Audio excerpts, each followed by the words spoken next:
다음은 지금 황교안, 이낙연 종로 매치가 성사가 됐습니다. 모든 국민들이 상당히 성사가 되느냐 안 되느냐 관심을 끌었었는데 어쨌든 성사가 되면서 어제 황교안 대표가 처음으로 종로를 방문을 했어요. 여러 군데를 다녀주셨대요. 일단 이게 출마 선언부터 보면 뭐 반대하는 분도 많고 박사님하고 저하고는 이게 줄기차게 종로 외에는 대안이 없다 이랬잖아요. 아마 이게 반대하는 분들은 종로가 근데 그 좌파들이 파놓은 함정 프레임이다. 그다음에 황교안 대표가 종로에만 묶이면 전국 선거를 어떻게 지휘하느냐.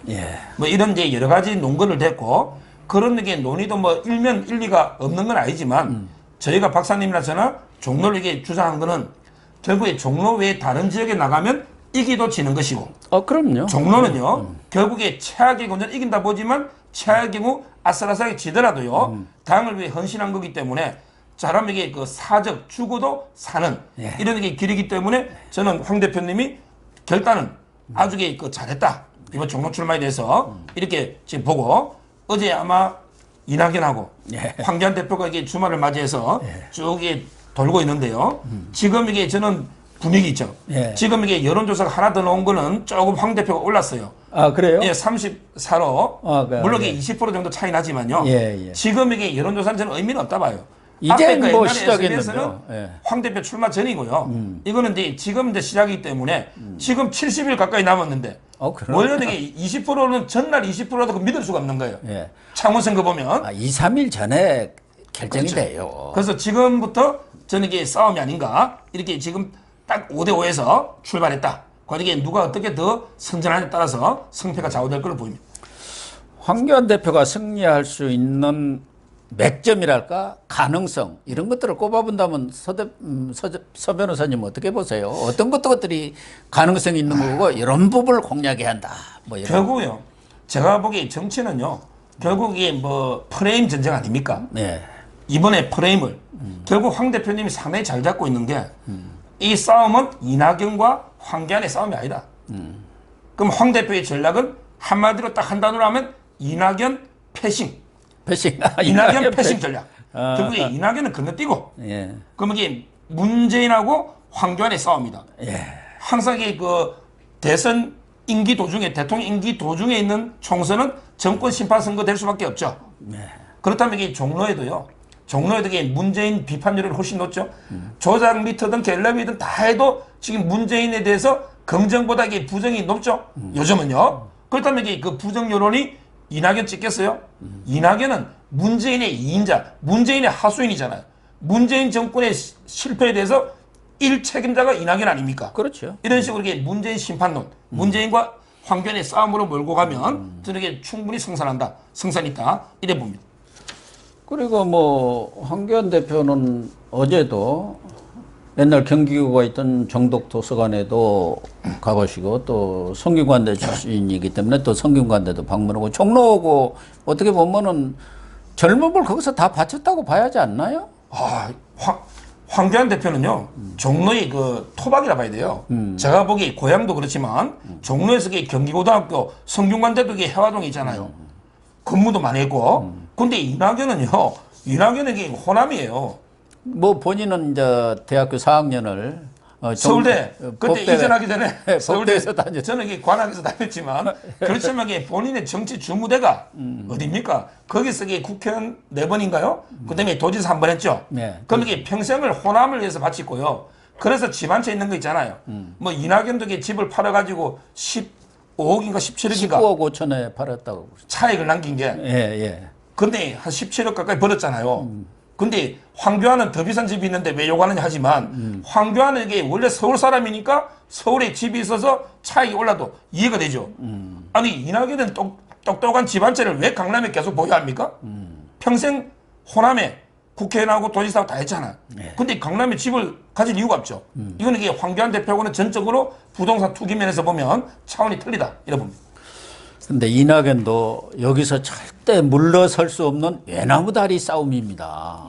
이낙연이 지금 국회의원 하자고 아까 얘기한 대로 국회의원 4번이나 저 호남에서 했었고 총리까지 한 사람이 종로 나온 것은 뻔하지 않습니까? 그렇기 때문에 여기서 패하는 사람은 특히 뭐 황교안 대표는 아까 말씀하신 대로 아슬아슬하게 패해도 충분히 재기가 가능하지만 이낙연은 여기서 패하면 끝나버리는 거예요. 그렇기 때문에 이도 간단치 않을 것 같아요. 그렇죠.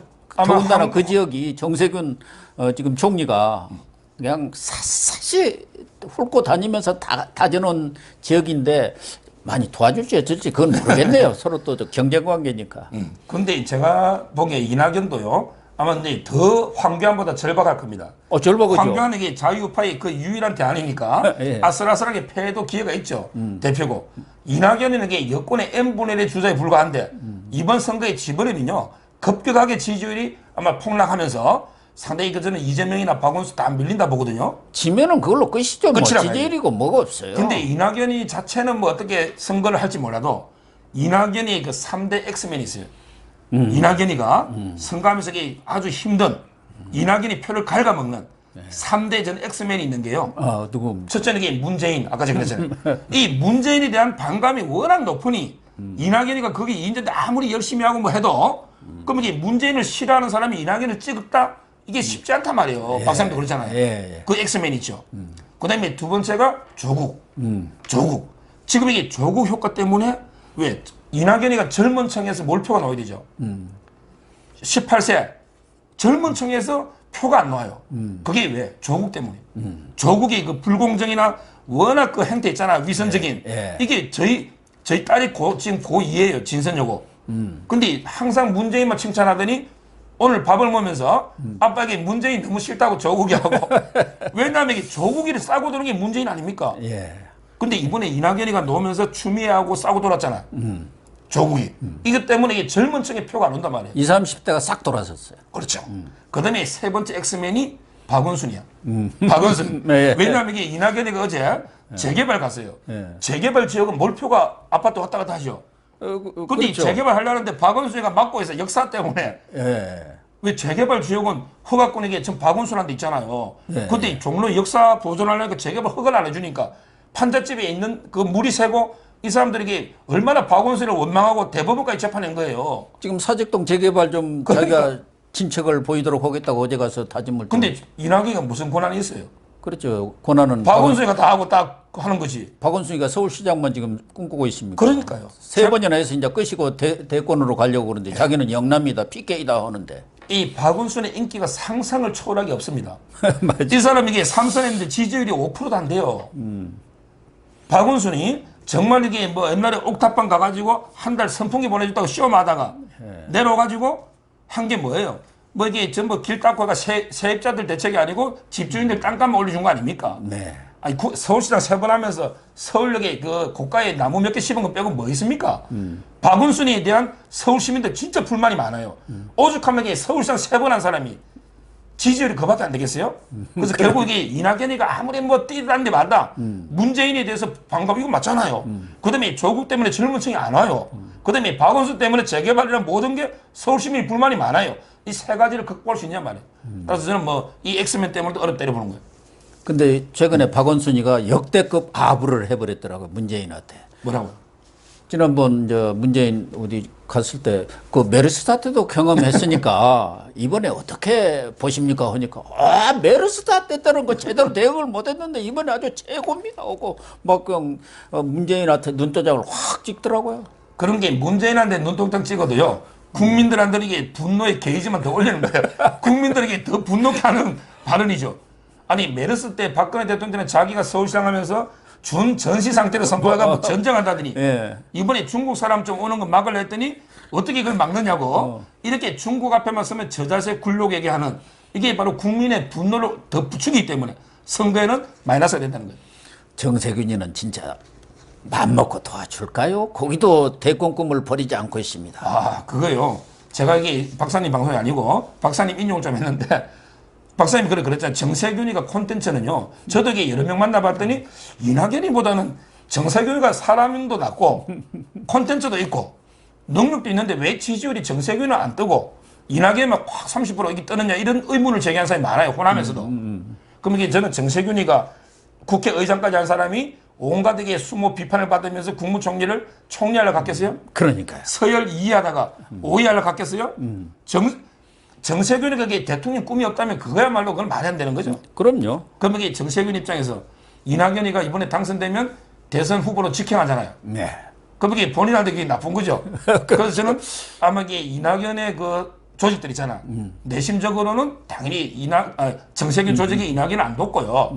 제가 이게 이재명 조직원을 몇 명 만나봤거든요. 벌써 이게 이재명 조직원들은 이낙연이 안 도와요. 아, 그렇습니다. 이재명이가 돼야 되는데 이재명 조직은 좀 특이합니다. 친노들하고 틀려요. 예. 친문들하고. 과들은 다르죠. 예, 결이 전혀 결이 다른 사람들이. 이 사람들은 그냥 오로지 이재명이에요. 예. 이낙연이 아니다 말이에요. 따라서 저는 아까 말했잖아. 이낙연에는 n분의 1의 주자죠. 그럼 이게 n분의 n-1의 다른 대권 주자들은 이낙연이가 떨어지기를 바라지. 되기를 바라지 않잖아. 그 점에서 이낙연은 아주 어려운 선거가 되는 이런 상황이죠. 그럴 것 같네요. 사실은 이낙연이가 당선돼 버리면은 정세균의 꿈은 그걸로 끝입니다. 이재명도 쉽지 않죠. 박원순이도. 다들 마찬가지죠.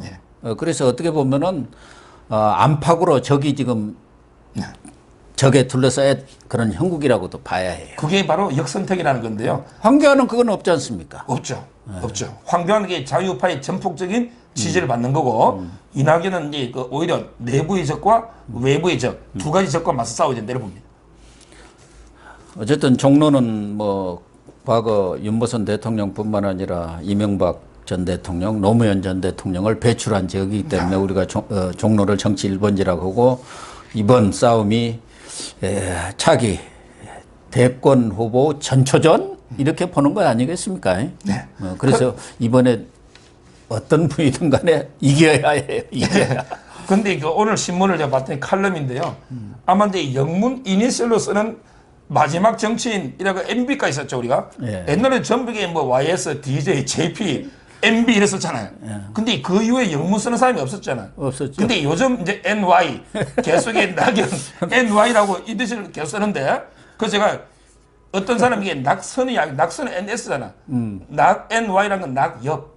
낙엽이 NY잖아요. 예. 그래서 저는 이번에 그 아까처럼 지금 이게 여론은 전혀 아니고요. 현재 그 여러 가지 정황을 봤을 때 이낙연요. 결국에 낙엽처럼 떨어지는. 그래서 어떤 분에게 종로에 뭐 낙엽 썰러 가자 이런 이야기부터 상당히 많은데 아마 이게 자유파 국민들이 종로를 많이 지켜야 할 것 같아요. 결국에 종로에서 1대1 싸움이 아니고 전체 문재인 정권하고 전체 자유파 싸움이거든요. 제부터 이게 그 고등학교 후배가 대구은행 다니는데 종로에 살아요. 벌써 이게 전화해가 운동원으로 다 가입시키고 총력전을 전국에 어디 있든 간에 내가 황교안이다. 이런 게 자세로 종로에 있는 지인들을 총 찾아가지고 어떻게 총력전을 하면 저는 앞서갈 걸로 보입니다. 그래서 제가 전에부터 종로에 출마하셔야 그가 바람의 진앙지가 되었고 그 진앙에서 전국으로 바람이 휘몰아친다 이렇게 얘기를 했는데 그런 결과가 나올지 여부는 이제 좀 더 지켜보도록 하시죠. 네. 지금으로서는 뭐 지지율에 좀 떨어진다 하더라도 이제 시작이기 때문에 금방 따라잡을 겁니다. 그래서 박빙으로 싸움 아마 마지막 날까지도 예측하기가 어려울 정도 그런 박빙 싸움이 벌어지지 않겠나 그렇게 저는 봅니다. 이와 함께 또 얼마 전에 정계에 복귀하신 안철수 이분이 어제 국민당을 창당을 했어요. 이념과 진영과 지역을 뛰어넘는 뭐 투쟁하는 중도 신당 뭐 이렇게 표방을 한 것 같은데 거기다가 전효옥 전 의원은 안철수가 전에는 간철수 간만 본다고 해서 간철수던데 거기 창당 선언문이나 또 그 연설을 보니까 감이 완전히 떨어져 갖고 감철수가 돼버렸네. 그렇게 또 비판을 했던데 어떻게 보세요?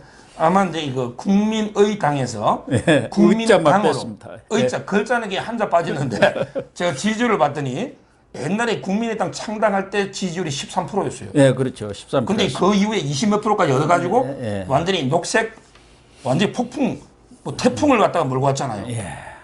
근데 지금 출범할 때는 3%인데요. 우리 성경에 보면 뭐 이런 말 있잖아. 너 시작은 미약하지만 끝은 창대하다. 예. 근데 안철수에 대해서는요. 시작은 미약한데 끝은 더 초라하게 끝날 것이다. 시작은 그래도 좀 창대했지 않습니까? 그때 그때 박원순이한테 어제 시작. 예, 어제 시작. 옛날 시작은 너무나 창대했고 어제 시작은 3%잖아. 예. 그러니까 시작은 미약했는데 끝은 창대한 게 아니고 초라. 끝은 더 미약하게 끝날 것이다. 제가 보기에 3% 유지가 쉬울까? 진짜 이게 뭐 지역구는요. 안철수가 안 되잖아요. 지역구는 이게 저는 한석도 잘하면 못할 한석도 이런 게 위험이 있고요. 비례도 이게 당이 많이 넣었잖아요. 요즘 많죠. 많은 당이 넣었거든요. 과연 이게 3%는 얻을 수 있을까? 이런 게 생각이 들 정도로 그것처럼 더 초라하지 않을까 이런 생각이 들어요. 저는 뭐 안철수 신당 출범보단도 거기에 진중권 전 동양대 교수가 가서 특강을 했더라고요. 왜 진중권 교수가 거기를 갔나? 또 그 내용을 보니까 상당히 여러 가지로 시사하는 그런 내용들이 있는데 어떻게 파악을 좀 하셨나요? 저도 이제 보통 언론 화제가요. 안철수당 창당은 별로 화제가 안 돼, 뉴스가. 그러니까요. 진중권이 간데 연설하다가 막 울먹였죠, 1분간. 예, 그랬다고 그러죠. 뭐냐면 이게 조국이가 사회주의자다. 왜 이랬더니 이념에 대한 모독이다. 조국이가 무슨 이게 사회주의자냐. 자기 욕심밖에 모르는 이렇게 비판하면서 눈물과 흘리면서 1분간 말을 못 해가지고 이런 데 연설을 했고요. 아마 이제 안철수 입장에서는 뭐 진중권 교수가 최근에 그 좌파들의 위선이나 이게 민낯을 계속 공개하니까 아마 이제 모신 거고요. 지금 제가 보기에 그 좌파들 있잖아요. 때려잡는 딱 2명이 있어요. 그게 바로 윤석열하고 진중권이에요. 야, 정말 이게 이런 걸 자유우파에 서는 100만 원군보다 지금 자유우파가 이게 아무리 그 정권 심판을 해도 광화문에서 이게 물론 정강원 목사나 김문전 많이 하지만 그렇지만 이게 한계가 있잖아. 윤석열이는 칼을 들고 있잖아. 검찰권.